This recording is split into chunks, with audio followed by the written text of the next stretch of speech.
Hey y'all, I decided I needed to add some more facts that I've come across as I'm reading up on this case. That may happen a couple times before we actually do get to the part about the trial that I keep talking about. So please bear with me.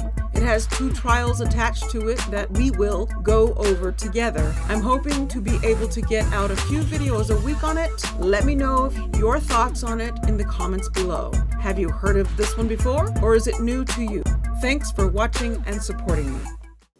Before discussing the first trial, I want to address new information from the Daily Beast that needs clarification regarding the window and screen with the hole mentioned in the last video.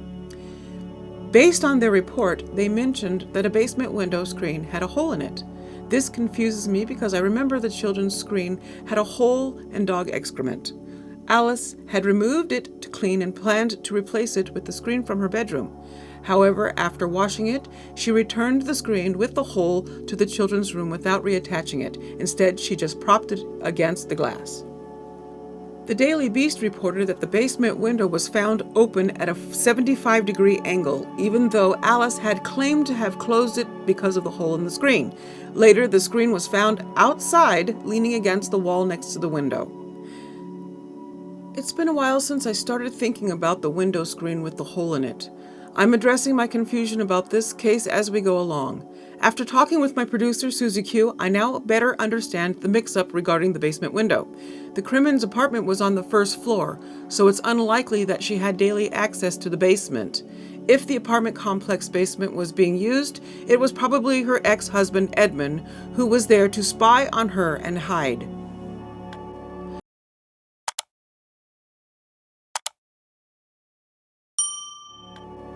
Now let's continue with more details that I find essential for this case, which will help us see where some critics take issue with how this case was handled from the start.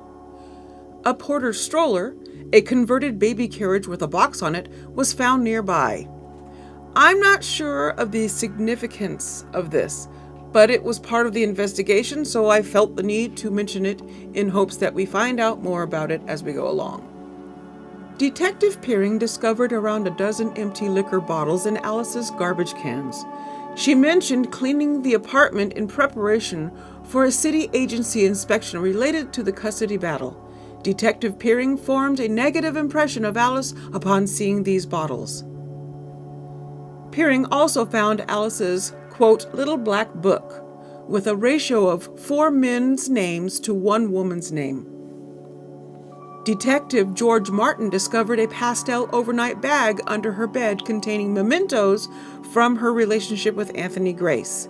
These mementos included greetings and dinner programs, which indicated that she had been introduced to Democratic politicians like Senator Robert Kennedy and Mayor Wagner. There were also messages from Grace and important city officials addressing her as Rusty. Detective Peering questioned Alice in her bedroom about her activities on July 13th. She stated that between 2:30 and 4:30, she and the children had a picnic in Casino Park, about 6 blocks from the apartment. After that, they went to Sever's Delicatessen, where she bought a package of frozen veal and a can of string beans and a bottle of soda. When Alice returned home, she called her attorney, who her boyfriend, Anthony Grace, recommended to discuss the upcoming custody case. A hearing was scheduled for the following week, and Alice was concerned about her former maid, Evelyn Linder Atkins, who claimed Alice owed her $600. The maid implied that she wouldn't testify against Alice if paid. Alice was worried that Evelyn might have falsely informed the judge that Alice had left her children at home over the weekend and gone off with Anthony Grace on his yacht to the Bahamas.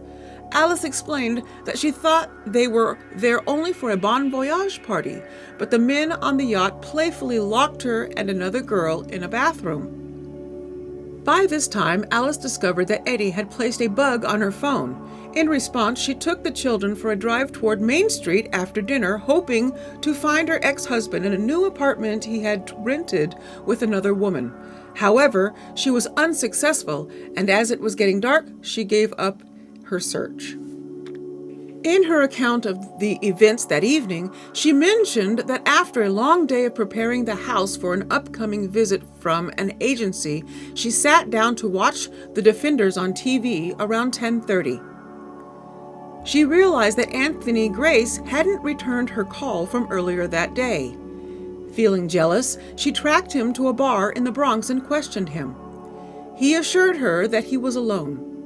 Shortly after, she received a call from Joe Rorick, a house renovator she had met in January 1964 while working at Bourbon House in Syosset, New York. He asked her to meet him at a bar in Huntington, but she declined, citing the lack of a babysitter. At midnight, she took Eddie Jr. to the bathroom but could not wake Missy, leaving her to sleep. She then took Brandy, the dog, for a walk and sat on the front stoop.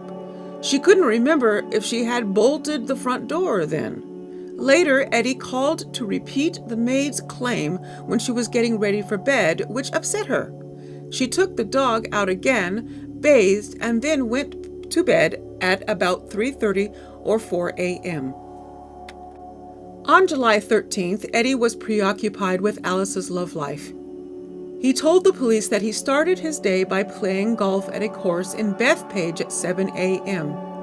After golf, he had 3 beers in the clubhouse and watched the Mets game before leaving around 2 p.m. He then drove to Huntington to see if Alice was at Joe Rorick's house, but her 4-year-old Mercury convertible wasn't there. He arrived back home at 5 p.m. and spent the evening watching television. Around 11 p.m., he drove to Union Turnpike to a fast food stand near St. John's University, where he bought a pizza and a large bottle of Pepsi. After returning home, he called Alice about the maid. After Alice hung up, he watched a movie on TV, then read and went to sleep around 4 a.m. However, it was later discovered that the movie he claimed to have seen on the CBS channel was on much earlier than he had stated. When Peering, a new detective, first entered the children's bedroom, he noticed a thin layer of what he thought was dust on top of a bureau. He assumed the children did not leave through the window because they would have had to cross over it. However, he didn't realize that the bureau had already been dusted for fingerprints before he arrived to take photos of it in its original condition. Peering claimed to have moved a lamp and noticed a ring left in the dust. However, Alice's brother, John Burke, and others refuted his claim by stating that the lamp did not have a round base, but had tripod legs, making it impossible for a ring to have been left by the lamp. Before Peering entered the children's room, there had been a lot of activity in and out of it. Eddie Sr. had leaned out the window to call for the missing children, and Alice had removed and replaced the screen. This would have disturbed any dust that might have been in that location. As a side note, Peering did not include any of this information about the lamp and the disturbed dust in his initial reports. Here is some additional information regarding the autopsy of 4-year-old Missy.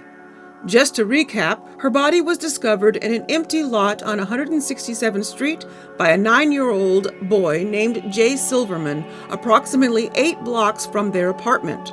Her pajama top, knotted into 2 ligatures, hung loosely around her bruised neck. There were no signs of SA present. I thought it was important to note that hemorrhages in the mucous membranes of the throat and vocal cords indicate asphyxiation. On Monday morning, July 19th, Vernon Warnick and his son walked together to inspect a tree house used by the neighborhood children.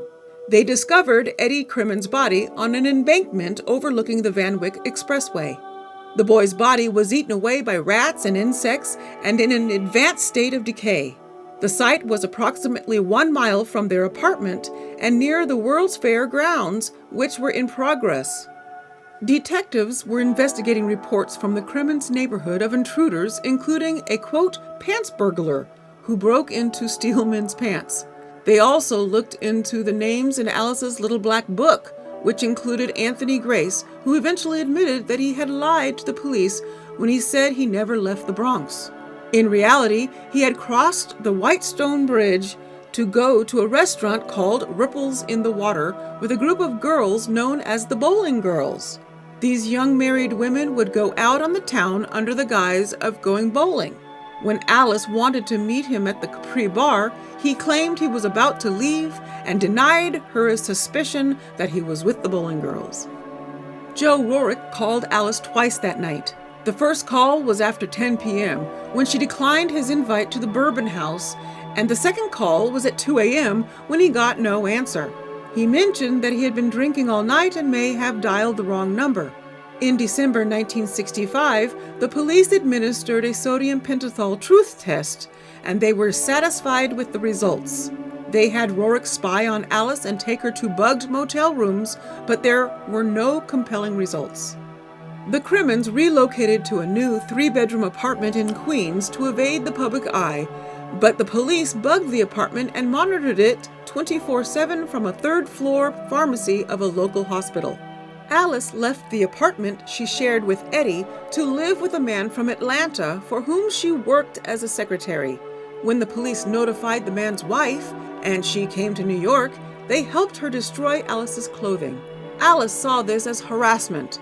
However, it didn't stop her from frequenting her favorite nightclubs as a patron instead of a cocktail waitress.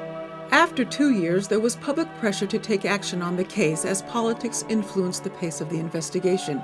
Nat Hentle, an interim Republican Queens District Attorney who was not reelected, decided to assemble a grand jury before his term ended. However, this effort failed to result in an indictment. A second attempt by a Democrat known as Tough Tommy Mackle to assemble a grand jury in May of the following year also failed to return an indictment. Then, on September 1st, 1967, Assistant District Attorney James Mosley presented the testimony of a, quote, mystery witness who was later revealed to be Sophie Iromersky. We will learn more about Sophie in our next video on the first trial. I strongly believe that this case has many aspects that the authorities overlooked due to the timing of its occurrence. As we move forward, I have a feeling that there will be more of a trial by public opinion rather than a trial by law. It might be a little too soon to say, but I'd like to know your thoughts so far. Don't forget to like, subscribe, and click the notification bell.